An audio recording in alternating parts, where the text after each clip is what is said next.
Hey guys, तो Agatha all along के recently release हुए एपिसोड ने एक बहुत बड़ा रेवलेशन किया है जिसमें वांडा का बेटा बिली मैक्सिमॉफ ऑफिशियली री इंट्रोड्यूस हुआ है एमसीयू में। और उसका री इंट्रोडक्शन बहुत सारी पॉसिबिलिटीज को ओपन कर देता है आने वाले एपिसोड्स के लिए, स्पेशली वांडा के रिटर्न को लेके।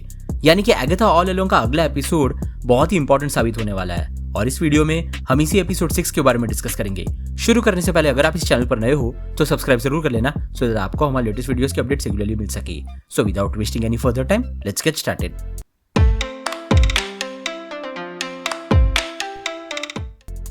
तो एगाथा ऑल अलोंग के फर्स्ट एपिसोड से ही टीन एक क्रूशियल पार्ट प्ले कर रहा है, स्पेशली विचेस रोड को लेके।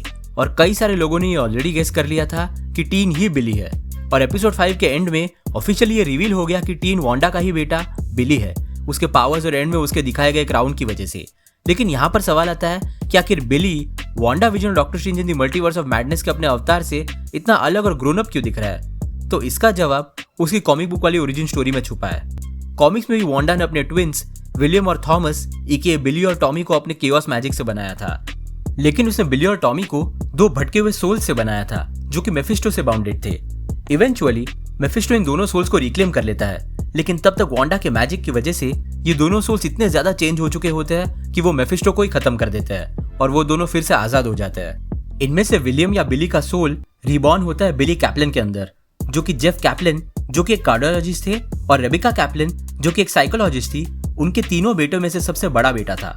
तो जैसे कॉमिक्स में हुआ था, सिमिलरली यहाँ एमसीयू में भी बिली रिबॉर्न हुआ होगा बिली कैप्लन के बॉडी में।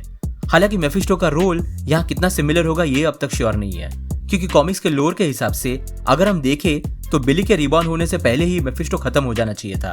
लेकिन मेफिस्टो हमें आयरन हार्ट सीरीज में भी दिखने वाला है, जो कि लगभग इसी सीरीज के इवेंट्स के दौरान बेस्ड है।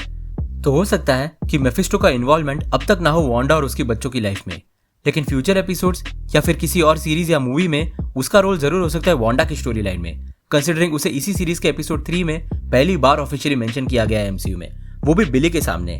लेकिन अगर मेफिस्टो यहाँ पर अब तक इन्वॉल्व नहीं है तो एमसीयू यहाँ बिली के रीइंकार्नेशन को हैंडल कैसे कर रहा है? इस पर कई सारी थियरीज फ्लोट हो रही है और एक बहुत ही प्रोमिनेंट थियरी जो फ्लोट हो रही है इंटरनेट पर बिली के ओरिजिन को लेके, वो ये है कि बिली कैप्लन एक कार क्रैश में मारा जाता है और जब उसका सोल अपनी बॉडी छोड़ देता है तब बिली मैक्सिमॉफ का सोल बिली कैप्लन की बॉडी में एंटर करता है। इस कार क्रैश के कुछ क्लूज इस शो के एंड क्रेडिट्स में भी हम देखते हैं, जहां टीन या बिली को प्ले करने वाले एक्टर जो लॉक के नाम के पीछे नियर डेथ इन वेस्टव्यू लिखा हुआ हम देखते हैं, जो कि प्रोबेबली इसी कार क्रैश इंसिडेंट की ओर इशारा करता है। अब हो सकता है कि वांडा के हेक्स के खत्म होने के बाद बिली और टॉमी के सोल्स वही वेस्टव्यू में रहे होंगे, या फिर प्रोबेबली ये दोनों सोल्स वांडा पर वुंडरगोर माउंटेन पर रूफ गिरते वक्त रिलीज हुए होंगे और दोबारा वेस्टव्यू आ पहुंचे होंगे। और जब ये कार क्रैश हुआ होगा तब बिली के सोल को ये नई बॉडी मिल गई होगी। और क्योंकि बिली मैक्सिमॉफ का सोल अब बिली कैप्लन के बॉडी में आ चुका है, तो इसी वजह से बिली कैप्लन को मैजिक में इंटरेस्ट आया होगा। इनफैक्ट अगर हम इनिशियली रिलीज हुए एगाथा ऑल अलोंग के ट्रेलर्स को देखें तो उन ट्रेलर्स में एक क्लिप है जहां बिली बताता है कि उसने एगाथा और उसके मैजिक पर काफी रिसर्च किया है। Agatha, confession, I know an egregious amount about you. Been obsessed since I first showed up on your Salem days. ये इंडिकेट करता है कि इवन दो वो एक टीनेजर है, फिर भी उसे काफी ज्यादा दिलचस्पी है एगाथा और उसके विचक्राफ्ट और सॉसरी में। हो सकता है कि बिली का ये पूरा ओरिजिन आने वाले एपिसोड 6 में दिखाया जाए, क्योंकि एगाथा और बाकी विचेस का कवन ऑलरेडी ब्रेक हो चुका है एपिसोड 5 के एंड में और अब तक टीन के बारे में कुछ भी रिवील नहीं हुआ है। इसीलिए एपिसोड 6 मोस्ट प्रोबेबली बिली के ओरिजिन पर फोकस करेगा, जिसमें एक फ्लैशबैक हमें वांडा विजन का देखने मिले जहां वांडा भी हमें दिख सकती है। लेकिन फ्लैशबैक के अलावा भी काफी चांसेस है कि वांडा का कोई नया फुटेज भी हमें दिखाई दे, प्रोबेबली एपिसोड 6 या फिर किसी फ्यूचर एपिसोड में। इस शो में टोटल 9 एपिसोड्स होने वाले हैं और अब तक विचेस रोड पे 5 एपिसोड्स के अंदर 3 ट्रायल्स हो चुके हैं, वाटर, फायर और स्पिरिट, जो कि पिछले एपिसोड का ट्रायल था। और अब सिर्फ 2 ट्रायल्स बचे हैं, अर्थ और एयर। इन दोनों में से कोई एक ट्रायल बिली का हो सकता है। अब तक हर ट्रायल में हर कवन का मेंबर अपने किसी पास्ट को फेस करता है, तो हो सकता है कि जब बिली का ट्रायल हो तो उस ट्रायल में हमें वांडा दिखे। Doctor strange in the multiverse of madness के एंड में वुंडरगोर माउंटेन पर जब वांडा पर रूफ गिरता है तब हम एक रेड एक्सप्लोजन देखते हैं और उस एक्सप्लोजन के बाद वांडा को डेड प्रिज्यूम कर लिया जाता है। लेकिन हो सकता है कि इस ट्रायल की मदद से बिली वांडा से कांटेक्ट बना पाए, बिल्कुल जैसे एगाथा अपनी मरी हुई माँ और अपने बेटे से कांटेक्ट करती है एपिसोड 5 में। हो सकता है कि हम वांडा का फिजिकल फॉर्म ना देखें इस कांटेक्ट के दौरान, लेकिन फिर भी किसी टूल के जरिए बिली वांडा से बात कर पाए और उसे वांडा के करंट वेयरअबाउट्स के बारे में नई जानकारी मिले। कॉमिक्स में भी बिली और टॉमी अपने री इंकारनेटेड फॉर्म में वांडा को ढूंढने वुंडरगोर माउंटेन जाते हैं। तो हो सकता है कि वांडा से अपनी इस बातचीत में बिली को वुंडरगोर माउंटेन के बारे में पता चले और आगे की स्टोरी शायद आने वाली सीरीज विजन क्वेस्ट में कंटिन्यू हो।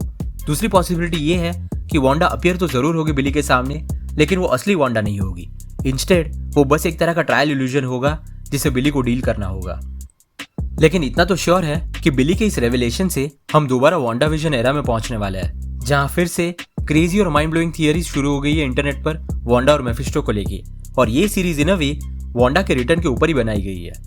कंसिडरिंग एगाथा हार्कनेस कॉमिक्स में more of a supporting character ही रही है और उसकी कॉमिक्स वाली हिस्ट्री सबसे ज्यादा वांडा के साथ ही रही है। डेफिनेटली उसके कनेक्शंस कॉमिक्स में फैंटास्टिक फोर के साथ भी रहे हैं, लेकिन जिस हिसाब से एमसीयू के अपकमिंग मूवीज प्लान्ड है उसे एगाथा और फैंटास्टिक फोर के मिलने के चांसेस बहुत ही कम है, स्पेशली जब फैंटास्टिक फोर एक अल्टरनेट यूनिवर्स में बेस्ड है और उस मूवी में गैलेक्टस, सिल्वर सर्फर और रॉबर्ट डाउनी जूनियर का डॉक्टर डूम भी होंगे। सो एगाथा के अपीयर होने के चांसेस उस मूवी में ऑलमोस्ट ना के बराबर है, जिसका मतलब है कि एगाथा का करंट आर्क फिलहाल वांडा के अराउंड ही रिवॉल्व करेगा। So let's see. तो आपके क्या थॉट्स है इस थियरी को लेके और क्या हमें वांडा दिखेगी एगाथा ऑल अलोंग में? अपनी थियरीज नीचे कमेंट सेक्शन में जरूर बताना। अगर आपको वीडियो पसंद आया हो तो उसे लाइक जरूर कर देना और अगर आप इस चैनल पर नए हो तो सब्सक्राइब करना मत भूलना। हम रेगुलरली ऐसे वीडियोस पब्लिश करते हैं। हमारे रीसेंट वीडियोस को देखने के लिए यहाँ पे क्लिक करें। Thank you so much for watching guys. Stay safe.